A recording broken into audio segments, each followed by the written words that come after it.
it's the final day of the competition in Essex by Sea, Southend. Proudly home to the longest pleasure pier in Europe. And also home to tonight's host, Butcher Scott Cooper, whose blokey behaviour throughout the week could just be a clever tactic. I think a lot of the guests think I can't cook, but there's going to be a bit of a surprise element there tonight when I turn out with my food. So hopefully I can pull it off and take the money. Well, I wouldn't spend it just yet. On Monday, it was Adam's night, but it was Scott who won first prize for Best Cliched Essex Bloke, with some carry-on style misbehaviour. Even got a pear tree a bit like you. Got a nice pear and all, wouldn't you? Scott will be competition for me and Kerry this evening, providing that he stays sober enough for long enough to be able to concentrate on his food. What, boozy Scott? Never.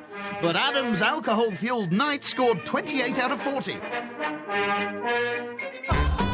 One person that Scott's humour has failed to impress is Tuesday's cook, Andy.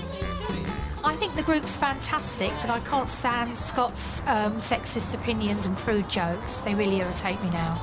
And she'd be even more irritated if she knew she was languishing in last place with just 22 out of 40. Next up was hairdresser Colin Vidgeon, and it's not just Scott who hasn't made it onto his Christmas card list. I think we might get together once or twice, but I don't think we'll be texting, calling every weekend, definitely not. Well, I won't be anyway. Perhaps they feel the same way, because they only gave you 26 out of 30. Last night, former cop Kerry Tolliday used all her womanly charms to gain high marks from Scott. Look at that. Absolutely. Scott was the person that I thought if there was going to be any tension in the group, it was going to be me and him. I have done a 360-degree turn. Scott could be the dark horse. He'd have to be, because so far Kerry is the one to beat with 30 out of 40. So, with Scott in search of high marks, he'll need a menu that keeps everyone happy. He's a butcher, I believe, so I'm expecting some good quality food and hopefully cooked well. I think the menu tonight will be very meaty, and as long as it's not pork again, I'm happy. Obviously, being a butcher, obviously, I've hand-picked a nice bit of pork out for me. We've got a nice bit of free-range pork for today. Yes, Andy, it's pork with pearl barley and black pudding. Andy doesn't like pork, so for 2 nights in a row, yeah, there's not much I can say about that. That just makes me laugh. That's fantastic. Oh, what about Andy? You're going to be hungry, darling. You meanies! Well, unfortunately, it's pork again, and I don't like pork. I'll try it again. I can't stand black pudding either. Is that black pudding as well? I don't like black pudding. I won't be touching that. I absolutely cannot stand black pudding. It's not great at all. It's not meant to be eaten, it's meant to be flushed down the toilet. So, 3 out of 4 don't like black pudding. Not a great start. Blissfully unaware, Scott cracks on with his main course, although he probably shouldn't bother. After prepping the meat, he adds a dry rub of thyme, garlic and salt, and puts into the fridge for at least 4 hours. Next, he moves on to the pearl barley. What's with the meat cleaver? But anyway, he chops 1 whole onion and a clove of garlic and fries in butter. Then in goes the pearl barley. A bit of wine. I clearly don't make my own chicken stock. Clearly. It's just shop bought stuff. But if you've got enough time to make chicken stock, I think it's always better to do it yourself as opposed to buying it lazy way. But today you decided to be lazy with a grand at stake, right? Oh, there it is. The ingredient 3 out of his 4 guests hate. It's the black pudding. Yeah, you just got to salt that off so when it goes a little bit of darker colour, it gives it a bit of caramel. They're still not going to like it, but he'll add it to the pearl barley later. If you have people coming to dinner you don't particularly like, you can find Scott's recipes at the Channel 4 website. Unlike today's main course, there's one dish Scott's had a lot of luck with. I invite a girl over for dinner, I usually do a bit of beef stroganoff or something like that, and that's usually quite a winner for me. It seems to give me quite good results with the ladies. Well, there's one lady you couldn't win over with your beef stroganoff. Maybe he'll never change. Maybe he's just sort of sexist, chauvinistic.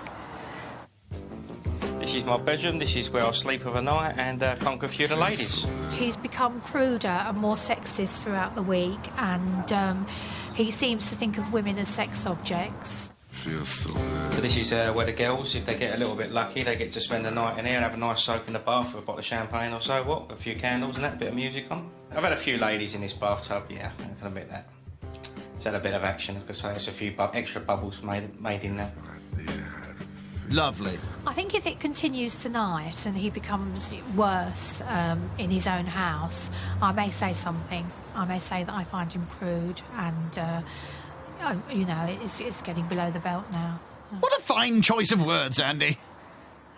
If Scott can't please Andy with his Essex-style charm, perhaps he can win her over with his dessert, which is key lime pie. I'm looking forward to that. I don't think I've had that before, but I like anything citrusy. Ooh, she likes it. I love a citrus dessert, so, yeah, I'm really surprised. It's not what I expected at all.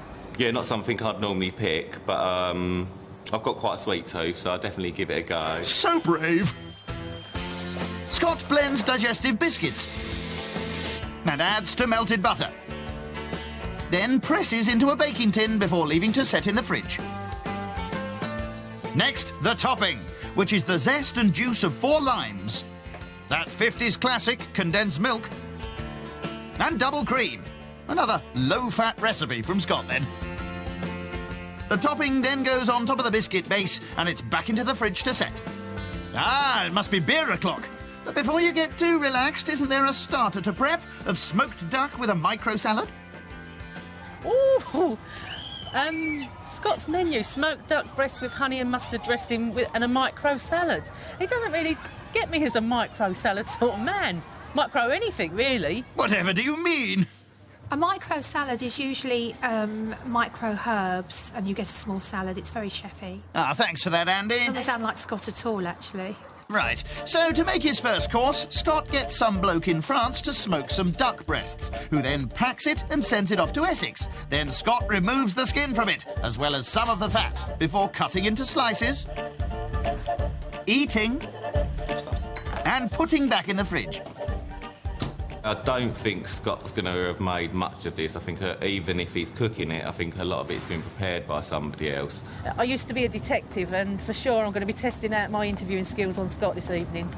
Once a copper, always a copper, eh, Kerry? With the starter done, it's back to Andy's favourite, the pork. And after washing off the dry rub, he covers in duck fat. Lots and lots of duck fat. Nice, healthy. And then it's into the oven for 4 hours on a low heat. You leave that there to just work its magic. So, with the dinner party looming, surely there's much more still to be done. I'm pretty much all there, so I'll just have a few beers and go and play golf and chill out and come back later on and just get on with it. Golf? I should hope at the moment Scott's cooking the meal, but he's probably sitting there with his feet up watching TV and having a beer. He seems to drink lots of beer, whether it's day or night. I don't think even Scott could manage a beer and a golf swing. He's going to ring his friend to see if everything's going all right in the kitchen. Maybe go and buy a new shirt for the evening, and we'll see him later. Right now, I think Scott's on the golf course, 9 holes, enjoying himself, chilling out, and I reckon he's got a couple of staff running around his house, getting prepared for tonight. And I wouldn't blame him, to be honest. Let's hope your cooking's better than your golf, Scott. I hope so. Well, we'll see about that. So now we're going to just check on the pork, see if that's nearly done. That is what you call done. He removes the fat. Lovely. And with a useless bit of foil on top, it goes into the fridge. That's it. Shove it in. It's 6 o'clock, so it's time for a quick change. Nice shirt. Oh, does that always work with the ladies? I wonder if it'll work on Colin. Good evening, mate. How are you? Yeah, not bad. You had a good day? Yeah, come in. Yeah. Thank you very much, sir. No problem. Penny for your thoughts? Next in and determined to speak her mind tonight, it's Andy. I'm fine, How thank you, are you? Scott. You're looking very attractive. Thank She doesn't mean that. Thank you very much. Come through. How you doing, your old time? Come in. What a lovely greeting. Looking lovely. Oh, thanks, darling. I did it for you. Thank you very much. You look like a flower sort of man. Oh, thank you very much. They look lovely. Flowers, very manly. Andy and Colin are here tonight. sweetheart. Hello, darling. How are you? You alright? Oh, thanks, yeah. Look what I've managed to get hold of. Oh, my God. He's going to love this. Adam's missing these so much. We're taking the out of him all week for this. So I think some from your place, don't I? Ah, gin and tonic, Essex style. Got a big one. That's more like a vase than a bloody glass. Finally, and you can see his eyes for a change, it's Adam. I've got you a bottle of evil. Oh, that's lovely. Evening. Hello, ladies and gents. How you doing? Those shades look good. Thank you. Considering. Coming up, there's sickness, The main course for me just looked like someone just thrown up in a plate and thrown it in front of me. there's smooching, Let me sit on your knee.